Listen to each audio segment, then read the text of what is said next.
Okay, so today we are starting a new book. Now, this is called the Narad Bhakti Sutra. I think most of us in India know who Narada is. In I think we have been seeing him right from our childhood days, always carrying a veena, dressed like a sage, an ascetic rather, and roaming the entire Brahmand. He carries the veena and he has a very peculiar headgear. And the words that he keeps on saying all the time is Narayana, Narayana.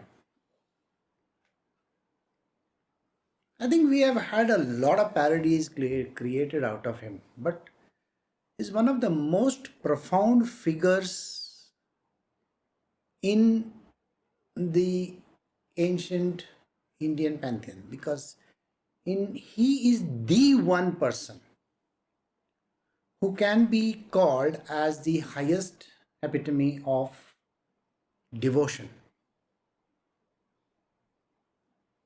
The book that we are doing over here today is Narad Bhakti Sutra. The introduction,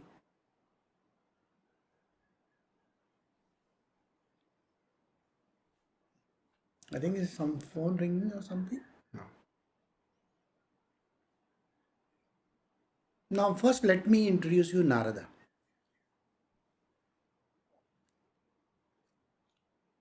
There are a number of stories related to him. The first one is concerned with his being the mind born son of Brahma.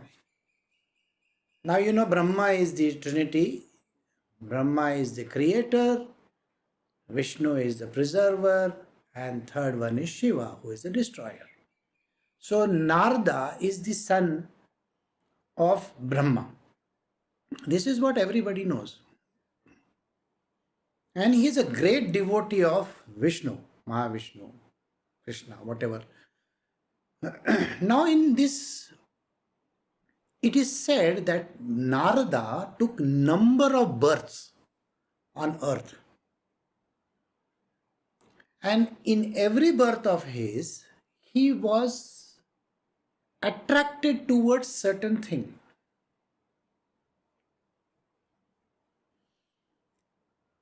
Now, he is called the highest in devotion, but his attraction was also there for material worldly stuff. Now, what was that? Once he fell for Rama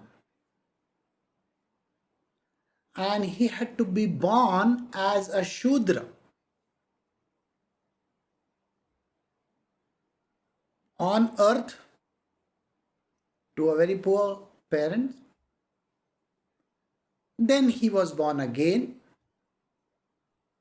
to number of sages, and he has been taking birth so often.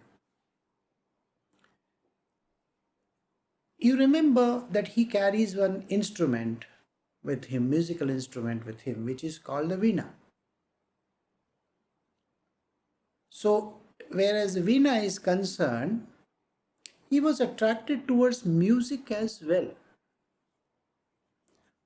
So, the constant upadhis that kept on coming in his life made him take birth again and again and again on earth.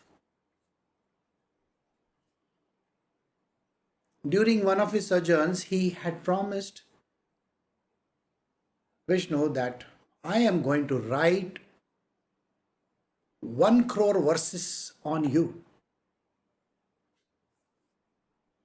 Now, in one lifetime, when a person can, please understand, in one lifetime, how much can a man write?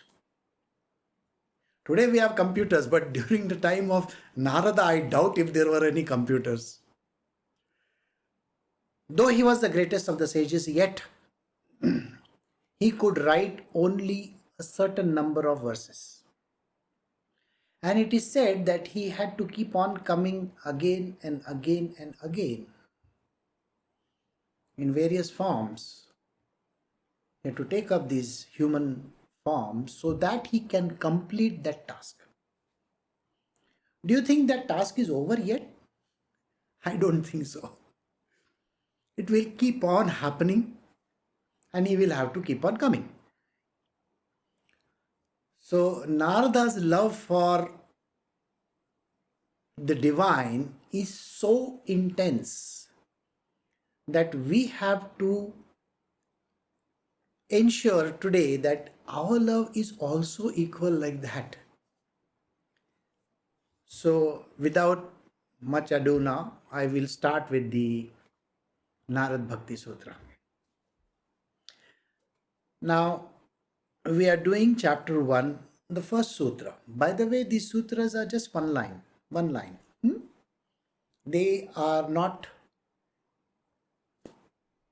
in one chapter itself. You may find a few lines, that's it. But each line is in depth. There is a lot of meaning in them, and we are going to decipher the meaning of those sutras. The first one says, now, therefore, the doctrine of devotion we shall expound.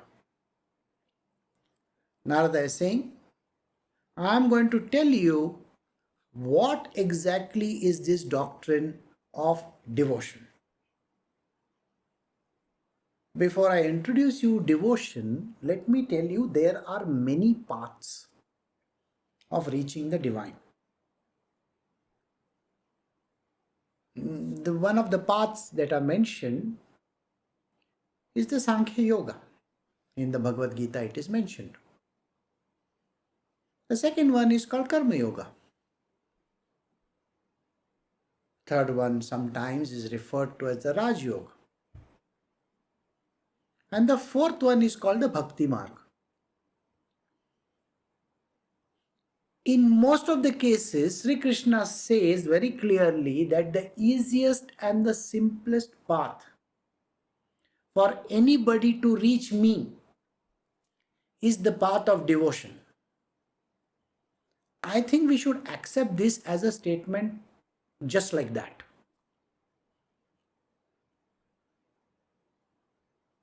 Because Sri Krishna is saying these words, so it is very, very important that we accept it. But then is the path of devotion so simple and easy as it looks? You see, Sankhya Yoga requires you to study so hard, follow a particular path, do your sadhana, keep plodding consistently, never lose the footing, so on and so forth. Karma Yoga, second path, is equally very tough.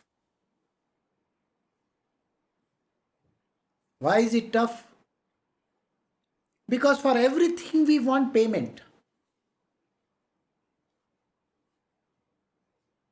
Everything that I do, I want to be paid back in something or the other. We don't do work just for the sake of doing. Even when a mother makes some of the very good dishes for her children, she expects a smile on their face. Or she says, at least you should say that how this particular dish was. Isn't it? People have this great understanding that they are very much in love with their spouses, their family members, and so on and so forth.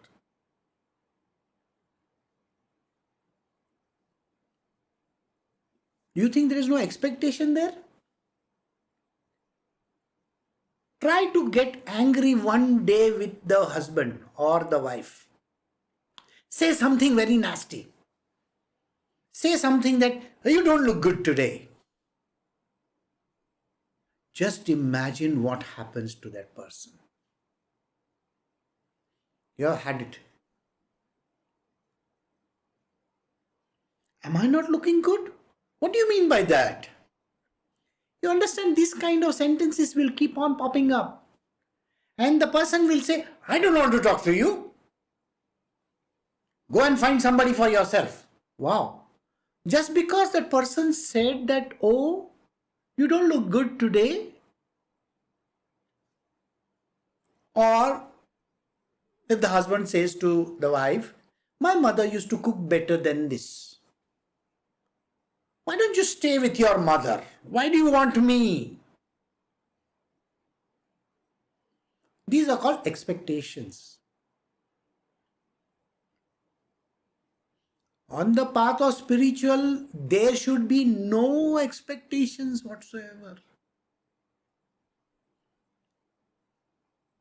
If you think that there is a fruit called realization somewhere up there, and you want to go climbing to that fruit, you are going to be thoroughly disillusioned. Because if you are doing your sadhana with the intent of reaching realization, it is not unconditional. You put conditions in it saying that I want to reach this destination or this particular goal. And when you do that, it is with expectation. You want rewards and you want payments.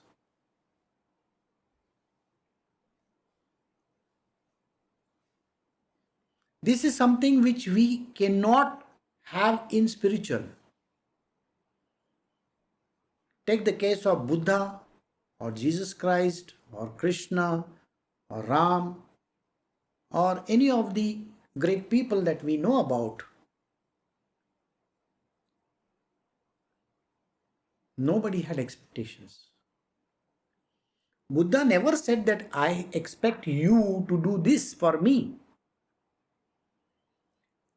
If Buddha gave somebody an advice, he never expected that person to pay him or something like that. Sai Baba,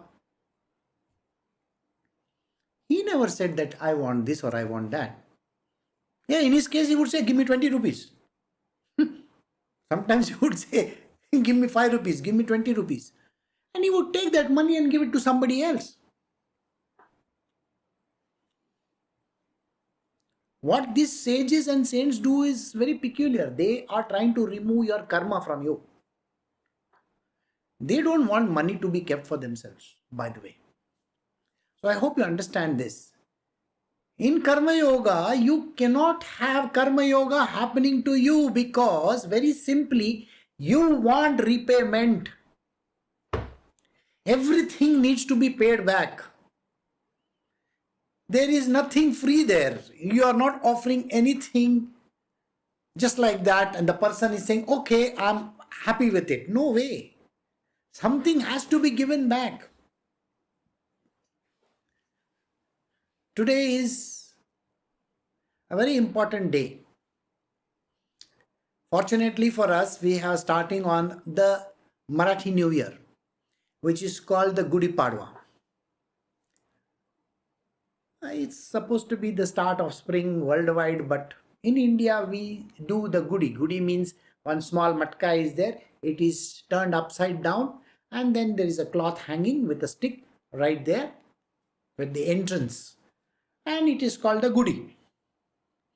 It is just wishing each and every one a very, very happy Gudi Padwa.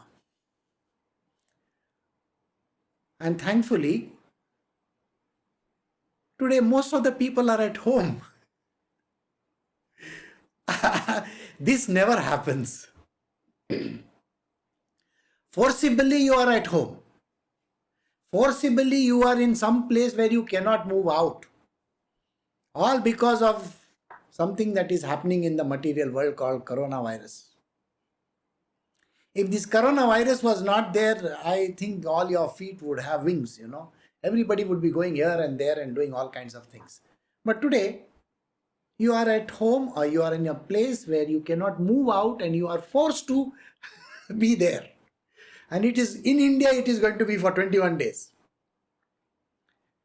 It's literally like a punishment to most of the people. But this is a time for retrospection also. What exactly are you doing with your life? Isn't it? So we are very fortunate that we are doing this very wonderful text called the Narad Bhakti Sutra. And Narada says that we are going to expound on this. I have given you the various other paths. Some people say that there are some other paths. If you go to the essential text called the Bhagavad Gita, which I think is the sum total of all the Vedas and the Shastras, it is a very compact version of it. Krishna is not talking too much about any other path besides these first two that I mentioned. He doesn't say that you can reach some destination by means of some other yoga. The breathing exercise is a normal thing. You do your breathing in a very regular manner. Are you not breathing just now? Yes. Meditation? Yes, of course. Meditation is trying to connect with your own self. This is what everybody understands. But if there is some other path which other people are dishing out, I really don't think they are mentioned anywhere.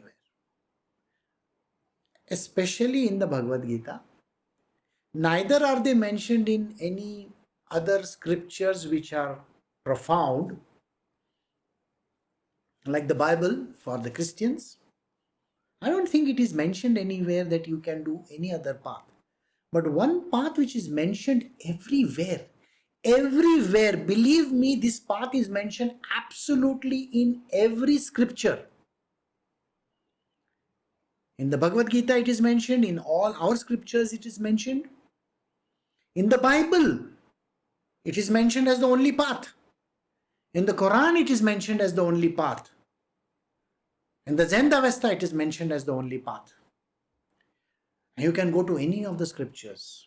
You go to the Guru Granth Sahib also. The path which is mentioned is called the path of devotion. I don't think anywhere it is mentioned that you can do some kind of a yoga or some kind of an activity and reach some destination. If it was there, then I think the Bible would carry. Don't you think so? There are a billion people following it. There are a billion people following the Quran. You think it would not have been mentioned over there? But they are very clear in mentioning the path of devotion. And today we are going to give an exposition on the path called devotion only. So, we are just going to begin this. That devotion, verse 2 says, is indeed the nature of supreme love directed towards God. This devotion is the highest form of love. Now you may wonder, are there other forms of love? Of course there are other forms of love. The mother's love for the child. Is it the highest? No way. The brother's love for the sister, or friend's love, or the love for the master, the servant-master relationship. Do you think these are the kind of love that we are talking about in devotion? No. We are talking about a love far beyond this also. This is called unconditional love. Unconditional love is the most difficult love of all. Why is it most difficult? You see, like I said the last 10 minutes, everybody has conditions. The mother has a condition that I want my child to love me. The child says, my mother doesn't love me. She loves the elder brother. See, there you got it. No, unconditional love means the love should be so much that there should be no expectation whatsoever. Love has to flow and flow. And there should be no return back anywhere. That is unconditional love. So here he says that devotion. I am talking about that ultimate devotion, which is of the nature of the supreme love of God. That means God, who is the Almighty. Some call him by different names. Jesus called him as the Father in heaven. We call him Sri Krishna. Some people call him Shiva. Some people call him Brahma. But is that the ultimate? No. The ultimate in this case is the Supreme Divine Consciousness. Sri Krishna is the Supreme Divine Consciousness. Father in heaven is the Supreme Divine Consciousness. Allah is the Supreme Divine Consciousness, the highest of its kind. We are talking of that ultimate destination beyond the Brahma also. Beyond. And that love which you have for this divine consciousness, that is the God, this devotion has to be directed towards that. Why are we eliminating the in-between? Why does a person eliminate the in-between? Well, if you are thinking in terms of deities, they are lesser ones, the lesser ones, which means that they have certain powers. Their domains are limited in concept. If I take Brahmaji, his limitations is he is only the creator. Can he perform the job of a destroyer? No way. Shiva's job is of a destroyer. Can he perform the job of a creator? No way. Vishnu, sustainer.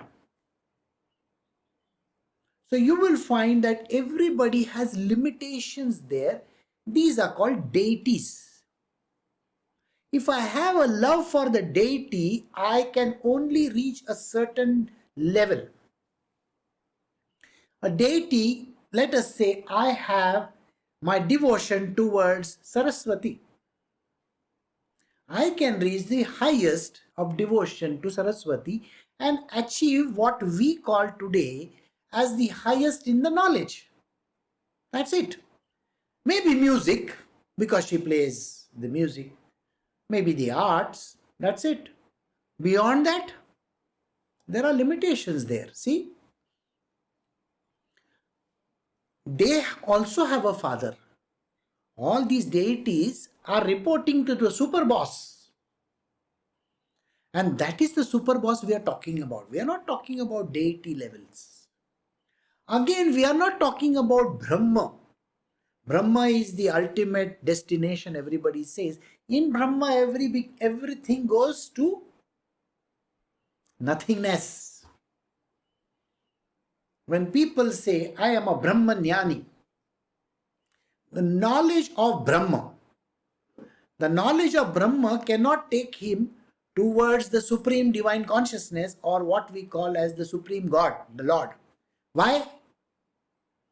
You see, for reaching him, you require devotion only. That is what is mentioned over here. That devotion is indeed of the nature of supreme love in God. This devotion is the only path which can take us beyond the Brahma, beyond the deities, beyond anything that you can ever imagine. And what kind of love is this? It is called unconditional love. Remember this.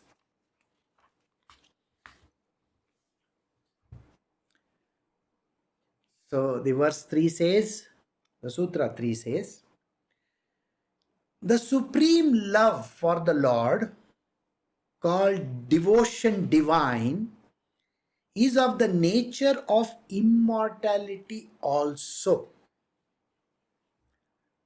What is this immortality? Now let us say immortality means there is neither the beginning nor the end. You are constant. That means there can be no birth and there can be no death. Every human being has a birth and a death. Every deity has a birth and a death. Remember that. If you Google what is the lifespan of Brahmaji, you will get the answer. What is the lifespan of Indra? You will get the answer. There is a certain lifespan. They can exist only during that period. After that, what happens? They go back to where they came from. Then a new Brahmaji will come. That Brahmaji will reign for a few more years and then he will go away. Then another one will come. Then another one will come. And it keeps on happening. So is Brahma immortal? No way. Same way, the other deities are also not immortal. They have birth and death, coming and going. And this immortality doesn't exist in a created domain. Please understand this. They are all under the sway of Prakriti, Mother Nature. She is the mother of everything. She creates and she destroys. But this Father that we are talking about, as we call him the Supreme God, Lord God, he is not created, he is not destroyed, there is nothing happening. He is the precursor, he is everything, the ultimate and immortal, of course. So he is talking about the supreme love of the Lord, for the Lord, called devotion divine, is of the nature of immortality also. This devotion is not fickle. It is not there just now, and then it is there, and then it is not there, and then it is there, and then it is not there, and then it is there. There is no yo-yo in that business, by the way. This devotion has to be continuous, and it's a single line. And there are no blips like this on the line, by the way. There is nothing like going up and coming down. Oh, today I am a devotion, I am a devotee of the Lord. Later on, I am not a devotee of the Lord. Tomorrow, I am going to be thinking of something else. It's immortality. This absolute divine devotion is immortal. It cannot have a full stop, a comma, or anything. No punctuation marks anywhere. It's a continuous stream. Why is it a continuous stream? Because the divine Lord himself is continuous. There is nothing like, beginning or the end. If there was a beginning and the end, then he is not called God. Then he is taking birth and he is dying also. The truth about Krishna, which we have to understand, he has taken a form. He takes a form, is born, and then he dies. Now, this particular form that he takes is for doing something in this world. So, in the Mahabharata, doesn't he say, I come here when dharma is disturbed? Doesn't he say that? When there is adharma in this world, I keep on coming so that I can put the thing back on track. And that is the only reason why he takes birth. And it's a very short lifetime that he takes. He takes a form, goes away. Takes another form, goes away. Takes another form, goes away. Does it mean that he is not eternal? No. When something has to be done, the divine has to take a form to do it. It's important to take a bodily form. It could be any. When Sri Ram took the form, Sri Ram is a form. He also had to meet his end. There is a form called the Parshuram, which is supposed to be eternal. When does this form come to an end? Actually, it doesn't come to an end. It's an eternal form. My Gurudev Dattatreya is an eternal form. But then, can it be eternal? Remember, Dattatreya had a birth. Right? Parshuram had a birth. So then where is that eternity thing coming in the picture? Well, understand it like this.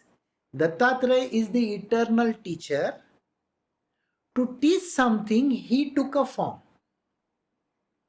Simultaneously, there are multiple forms which he can take. So on this planet Earth, Dattatreya himself has taken multiple forms.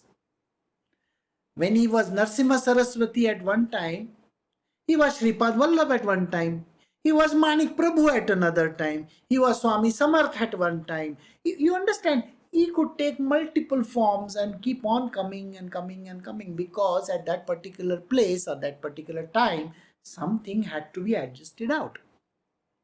You just take a form. It is like doing a small movie. You're taking a small role. You do that role and go away. Okay? The body can be discarded on this earth. Body is composed of those elements. Body is a form.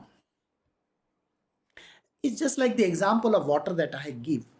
A water that is filled in a bottle at one point in time, once it is drunk or once it is used for some purpose, it goes away. Somewhere it becomes a cloud, somewhere it rains, sometimes it becomes a bottle, sometimes it becomes a lake, bottled water, sometimes a lake water, sometimes some other kind of water. So, takes various forms. Does it mean that the water went away? No, it doesn't mean that. It will keep on going and coming and going and coming and going and coming. That is how it works. So, this devotion divine is not a yo-yo. It is continuous. Just like eternity. It is happening continuously. Many a times people think that the Father in heaven gets angry, gets upset, brings all these viruses into the picture. He's very vengeful. You have mistaken. Why would he want to do any of those things? You think he's sitting up there to take revenge on a small fly like you? You are insignificant. A human being is insignificant in this entire creation of these universes. How many universes are there? Billions or trillions. Nobody knows. How many such kind of earths there might be? Nobody has any clue. How many people? Nobody has any clue. Today we have 7.5 billion people on earth. Another 20 years from now there will be more. Maybe after that there may be zero. And after that there will be 20 billion. Who knows? You are an insignificant creature who lives for just a few years and goes away. You think such a great Father in heaven is interested in taking revenge on you? I think you are completely off your rockers. You see, understand one thing, he is not interested in taking revenge. He puts me in trouble. Oh, why would he single you out and put you in trouble, by the way? He's not interested in you getting into trouble. It is like today in India or in America or UK or wherever, there are various places where the prime ministers and the presidents are announcing because of coronavirus, we are going to have a shutdown. You think the prime minister of this country is singling out a person? You see, because of you, I am going to put this. He's not concerned with one person. He has got everything to take care of. He doesn't even know about your existence. You may be a small person somewhere in some part of India. Do you think the Prime Minister of India or the President of India knows you? Nobody knows you. You know him because you know who he is.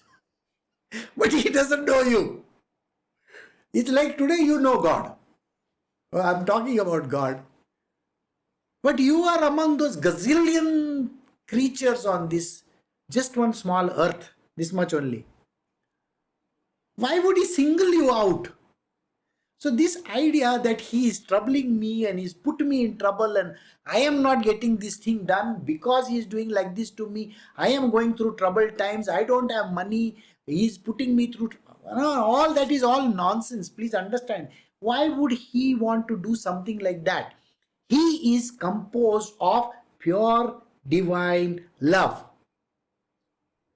He himself is Love. And why would somebody who is defined as love want to put you in some trouble? It's unconditional love. He's not expecting anything out of you. He doesn't think, oh, you got to do this for me. I think if such a great person wants you to be singled out, I want this thing to be done by you. Don't you think that he can replace you? He can just do a foo to you and replace you by another 100 more people. Do you get the point? Why would he single you out? So this kind of a thing is wrong. Devotion has to be unconditional love. There should be no condition. Single pointed devotion is one pointed devotion. We will come to this word quite often in this. So single pointed devotion, the love that is called devotion divine, is of the nature of immortality. It cannot go in this yo-yo fashion. It has to be one. It is called blissfulness. Remember this word. There is a difference between happiness, joy, and all those other words, and the word called blissful. We are going to describe the word blissful in the coming few chapters. Verse 4, which is Sutra number 4, says, having gained this supreme devotion, the devotee attains perfection and immortality and becomes extremely satisfied. Satisfaction is the ultimate aim. You see, a person is satisfied when he has nothing to gain or lose, when there is no happiness or sadness. You are in a state of blissful existence. When you gain this highest devotion, the supreme devotion, the devotee attains perfection. He becomes exactly like the supreme divine. He becomes like that.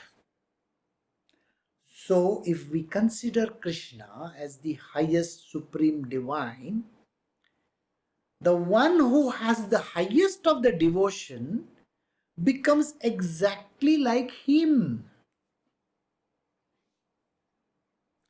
Because there is no disturbance of any kind. He attains perfection and immortality. Why immortality? I think we have done it in the previous verse. There is no beginning and there is no end. all kinds of happiness are joy. There is always a beginning and there is always an end.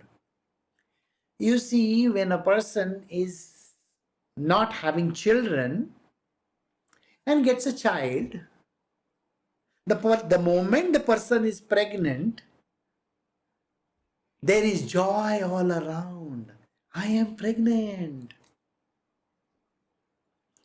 When the child comes, everybody is again joyful. The child has come. I'm very happy. What happens to this happiness after some time? It goes out of the window. And then the second child.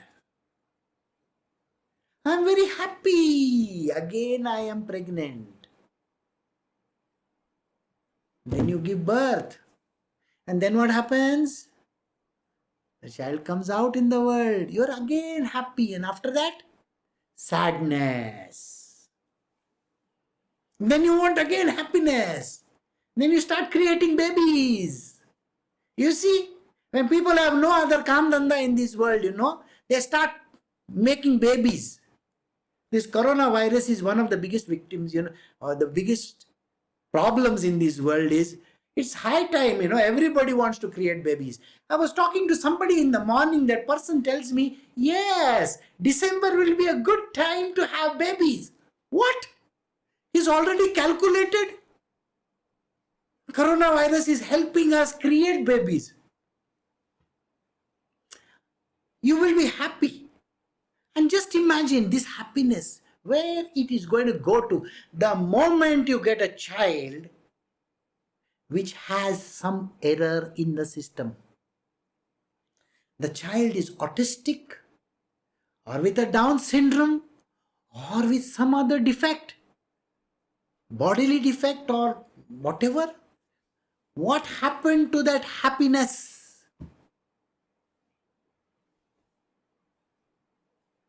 It's a painful existence after that. Everybody will agree with me.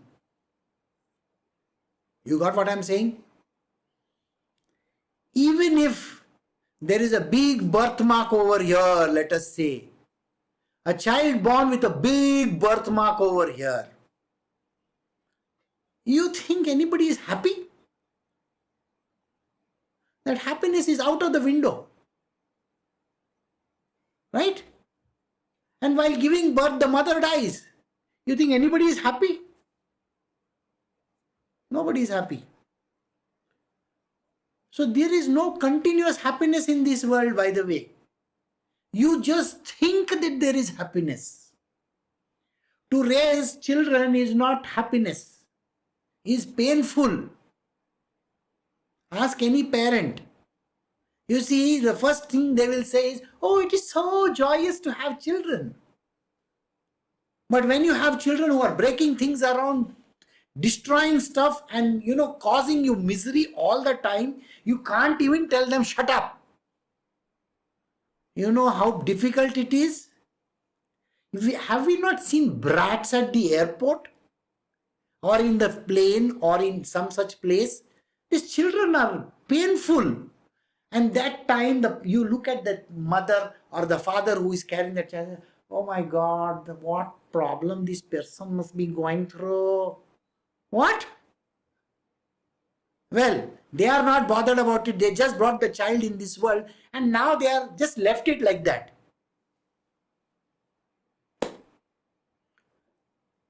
Like one day I was in a theater and I was watching a very beautiful movie. Okay. It was a super hit movie and I was watching it.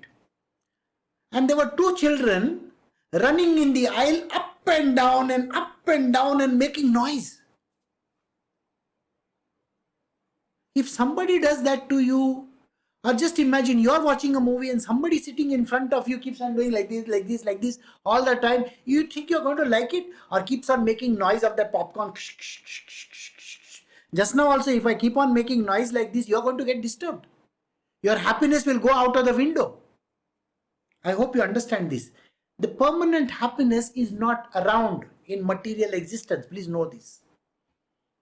So here what he says, The devotee attains perfection and immortality and becomes extremely satisfied. So tell me, what is it that you have done in this world that you are fully satisfied with? Nothing. Nothing. Elon Musk went and told people, I want money because I want to fight the virus. Everybody is gone against him. Why? Why does he want money? This is something which you can never understand. Till yesterday, he was being praised to the heavens, Oh, he's the greatest person on earth. And then suddenly he says some word and then out of the window. This happiness has turned into sadness like that. It is called a yo-yo. I have a number of students who come to me. As a teacher, my job is to test everybody and to break them, literally. You see, if you don't get a guru who breaks your back, then he is not a guru. If you want to be perfect in this world, you have to get your ass kicked around. You know how soldiers are made in this world? Soldiers are made with discipline and absolute one-pointedness in whatever that they got to achieve. If they have to go to Iraq or Iran or any of these countries in this world, or if they have to fight Pakistan, or if they have to fight in some other war, they have to be so focused. It's again like Olympics. Olympics 2020 are being postponed to 2021.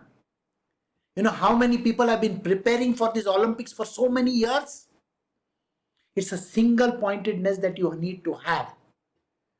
The kind of devotion that you need to have to doing something, achieving something. So in my spiritual world also, when everybody who comes to me, initially it is kid gloves. Kid gloves, you understand? I treat them very nicely.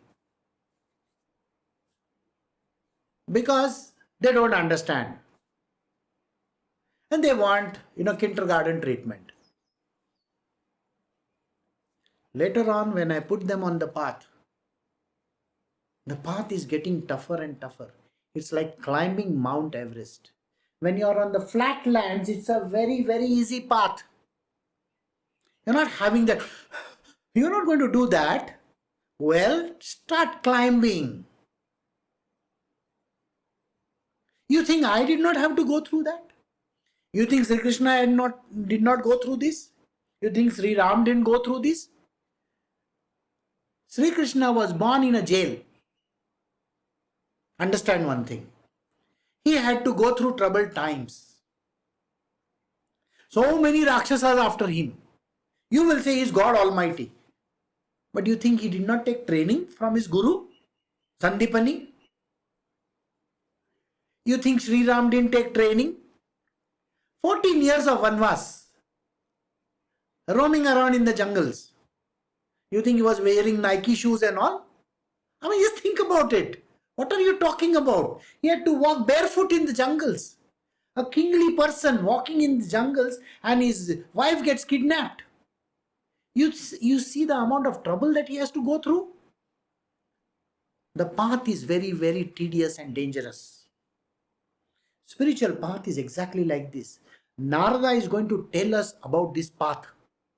I'm going to give you all stories after stories related to devotion which will make you cringe and tell me, oh my God, is this the kind of devotion you are talking about?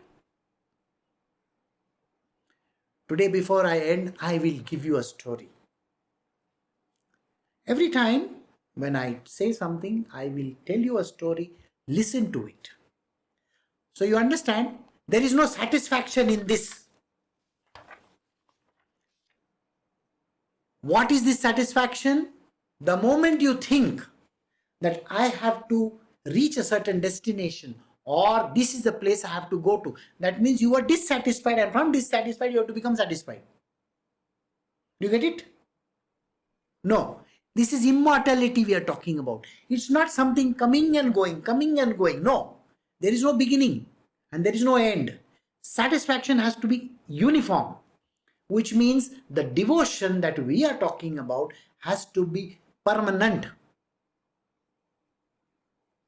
Just because one day Krishna gives you a kick in your ass doesn't mean that you have to get upset about it.